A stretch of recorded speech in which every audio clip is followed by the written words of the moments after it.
Ad appena 2 anni ha percorso da solo un lungo tratto di strada in mezzo ad auto, bici e motorini. Sono le 8 del mattino a Castelfranco ed il traffico è intenso a quell'ora. Chi va al lavoro, chi a scuola. In diversi hanno notato quel piccolino che trotterellava da solo verso via Rizzetti ed hanno chiamato i carabinieri. Quando i militari sono giunti sul posto, alcuni passanti avevano già fermato e preso in custodia il bimbo che nel frattempo era entrato nel parcheggio del liceo Rosselli. I carabinieri hanno quindi preso in custodia il bambino, lo hanno portato in caserma. Nel frattempo è scattata la caccia ai genitori. In breve l'enigma è stato risolto. Il piccolo era stato affidato alla babysitter, ma era riuscito a sfuggire al controllo della donna e ad uscire in strada affrontando la sua bella passeggiata fuori programma. Tutto bene ciò che finisce bene, non bisogna minimizzare sicuramente l'accaduto.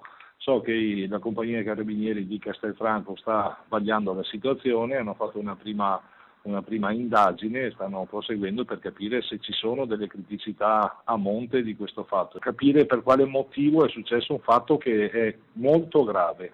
Per fortuna non gli è accaduto nulla. La mamma, 30 anni, barista, avvertita dai carabinieri, è corsa subito in caserma a riprendersi il bimbo. Ora è al vaglio la posizione della babysitter che rischia una denuncia per omessa custodia di minore. Una comunità attenta, come ha detto lei, giustamente, sensibile, che ha percepito subito una situazione di pericolo e di disagio. Mi sembra sostanzialmente di capire comunque che era all'interno del cortile scolastico e quindi fortunatamente anche in un'area in sicurezza. Certo, da casa ad arrivare lì qualche pericolo questo ragazzo l'avrà corso, questo bambino.